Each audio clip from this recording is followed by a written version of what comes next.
Okay, हम आज पढ़ने वाले हैं how to be a good friend, मतलब हम गुड फ्रेंड कैसे बन सकते हैं। तो यहाँ एक क्वेश्चन होगा, जो क्वेश्चन रहने वाला है उसके 3 ऑप्शंस रहने वाले हैं, जिसमें एक ऑप्शन जो रहेगा वो आंसर होगा। तो आपको सोचना है और सोचकर समझकर बताना है। Okay, so let's begin. Sally एक नाम है। Sally is feeling upset. Sally क्या कर रही है? अपसेट फील कर पा रही है, मतलब अच्छा फील नहीं कर रही, because she is no one to play with, क्योंकि उसके साथ खेलने के लिए कोई नहीं है। कब? एट रिसेस, रिसेस में खेलने के लिए। तो उसके पास रिसेस में खेलने के लिए कोई नहीं है। What could you say to make her feel better? What could you say, तुम क्या कह सकते हो उसे अच्छा फील कराने के लिए? तो ऑप्शन ए है कि जस्ट वेट अंटिल टुमारो, मतलब उसे कहोगे आप कि आप कल तक इंतज़ार करो। या फिर ये ऑप्शन बी कहोगे को go and find your own friends. Own मतलब अपना अपना, जाओ तुम अपने अपने दोस्त खुद ढूंढो। या ऑप्शन सी है कि would you like to join us today, कि क्या आप मेरे साथ खेलना पसंद करोगे? हाँ, तो ऑप्शन सी ये सही लगता है, तो ये ऑप्शन इसके आंसर होगा। चलो अब दूसरा पेज पर चलते हैं, जहाँ पर फ्रैंक नाम का एक लड़का है। Frank is struggling to read his book. Frank क्या कर रहा है? मुश्किल से पढ़ पा रहा है अपनी बुक्स को। तो would you say to support him? What could you say to support him, तुम क्या कहोगे जिससे उसको सपोर्ट होगा, जिससे उसकी मदद होगी, उसका हौसला बढ़ेगा? तो ऑप्शन ए है कि put the book away and you can't read it, मतलब बुक को साइड में रख दो और तुम इसे नहीं पढ़ सकते, इससे तो और नाराज हो जाएगा। ऑप्शन बी क्या रहेगा? Would you like to me to help you read, मतलब क्या तुम चाहोगे कि मैं तुम्हारी मदद करूं? हाँ, ये भी हो सकता है, लेकिन फिर भी हम तीसरा ऑप्शन देखते हैं। I can read that book and you can not, you can't, मतलब मैं पढ़ सकता हूँ बुक्स, तुम नहीं पढ़ सकते। ओके, तो हम समझ पा रहे हैं कि सी वाले ऑप्शन से उसका हौसला बढ़ेगा नहीं, उसका हौसला घट जाएगा। तो बी वाला ऑप्शन है ये सही आंसर लगता है इसके अकॉर्डिंग। तो आंसर बी रहेगा कि would you like to me, क्या तुम मुझे चाहोगे कि मैं तुम्हारी हेल्प करूं? ओके, तो अब नेक्स्ट पेज पे चलते हैं। नेक्स्ट पेज पर एक क्वेश्चन है कि you walk into your classroom in the morning. Morning में आप अपनी क्लास में चलते हो। How do you greet your class, तुम अपनी क्लास को किस तरह उभारोगे, किस तरह उनका वेलकम करोगे जाओगे तब? तो ऑप्शन ए है कि गुड मॉर्निंग एवरीवन, मतलब शुभ सवार आप सब के लिए। या फिर बी कि लीव मी अलोन टुडे, कि आप मुझे अकेला छोड़ दो, क्या आप ऐसा कहोगे? या फिर ऑप्शन सी है कि I do not want to talk to you, मतलब मैं आपसे बोलना नहीं चाहता। तो इससे भी क्लास वालों का ग्रीटिंग नहीं होगा। ग्रीटिंग जो लाइन है वो ये ऊपर वाली है कि गुड मॉर्निंग एवरीवन।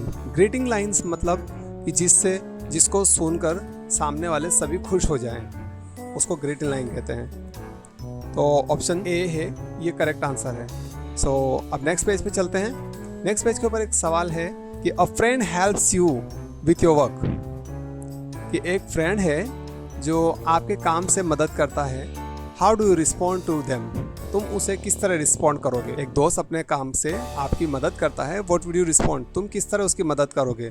तो ऑप्शन ए है next time please don't help me, क्या आप, इसका मतलब है कि नेक्स्ट टाइम मतलब दूसरे वक्त आप मेरी मदद मत करना, आप ऐसा कहोगे? या फिर ऑप्शन बी है कि thank you so much for your help, मतलब बहुत बहुत शुक्रिया, आपकी सारी जो आपने मेहनत की है मेरे लिए, मदद की है, उसके लिए बहुत बहुत शुक्रिया। या फिर ऑप्शन सी है कि I can do it better than you, कि मैं आपसे और भी अच्छा कर सकता था। तो हम अपने दोस्त को रिस्पॉन्ड इस तरह की बातों से नहीं करेंगे, उनको हम थैंक यू कह के उनका रिस्पॉन्ड देंगे। ओके, तो अब नेक्स्ट पेज के ऊपर चलते हैं। नेक्स्ट पेज के ऊपर एक सवाल है कि your friend was sick yesterday, आपका फ्रेंड कल बीमार था। सिक का मतलब होता है बीमार, SICK मतलब बुखार होना, बीमार होना। टुडे ही इज़ बेटर, आज वो बहुत अच्छा है। And is back at school, और वो फिर से स्कूल आया है, what would you say to him, आप उसे क्या कहोगे? तो ऑप्शन ए है कि आर यू स्टिल सिक, क्या आप अब भी बीमार हो, क्या आप अब भी बीमार हो, ऐसा सवाल पूछोगे? या फिर कहोगे कि I hope you are feeling better, कि मैं उम्मीद करता हूँ कि आप अच्छे हो गए होंगे, तुम बहुत अच्छा फील कर रहे होंगे। या फिर ऑप्शन सी है कि you should be at home, go home, मतलब आपको अभी भी घर पर रहना चाहिए और घर चले जाओ। तो जब आपका कोई फ्रेंड बीमार होकर दूसरे दिन स्कूल वापस आता है तो हमें या तो उसकी खैरियत पूछनी चाहिए, ना कि उसे बुरा कहना चाहिए। तो ये जो काम है you should be at home, कि आपको घर पे रहना चाहिए था, चले जाओ घर पे, तो ये बातें अच्छी नहीं लगती। इसलिए option B I think correct है कि I hope you are feeling better. हम उम्मीद करते हैं कि आपको अभी अच्छा लग रहा होगा, अच्छा लग रहा है तभी तो स्कूल आए हैं, है कि नहीं?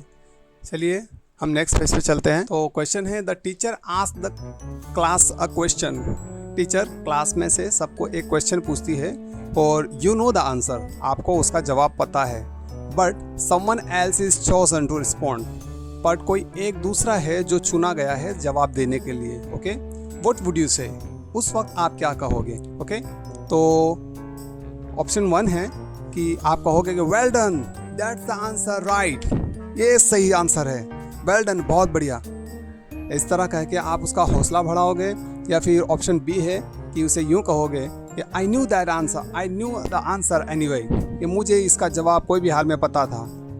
या फिर आप ऐसा कहोगे कि I am never coming back to this class, कि मैं अब इस क्लास में नहीं आने वाला हूँ, क्योंकि उसे जवाब पता था लेकिन फिर भी टीचर ने किस दूसरे स्टूडेंट्स को पसंद किया जवाब देने के लिए, रिस्पॉन्ड करने के लिए।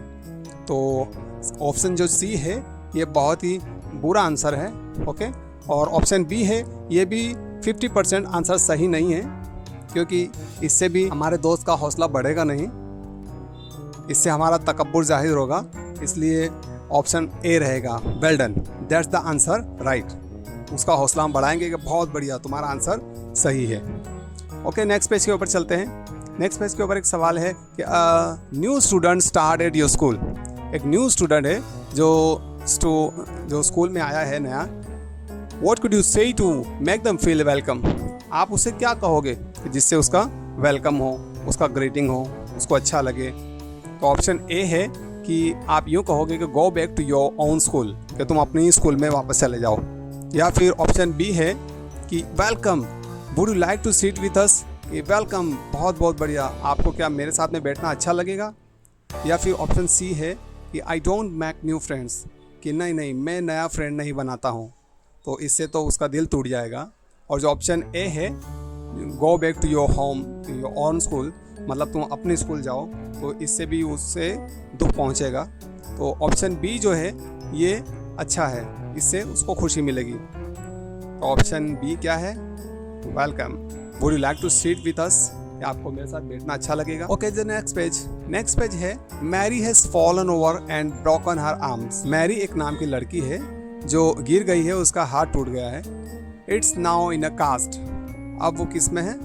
प्लास्टर का बांधा हुआ है, प्लास्टर बांधा हुआ है। What could you say to make her feel better, अब आप उसे क्या कहोगे कि उसे अच्छा लगे? तो ऑप्शन ए है यू आर सो क्लमसी, इसका मतलब होता है कि तुम तो बुद्धू हो। और ऑप्शन बी है कि आर यू फीलिंग ओके, क्या तुम अच्छा फील कर रही हो?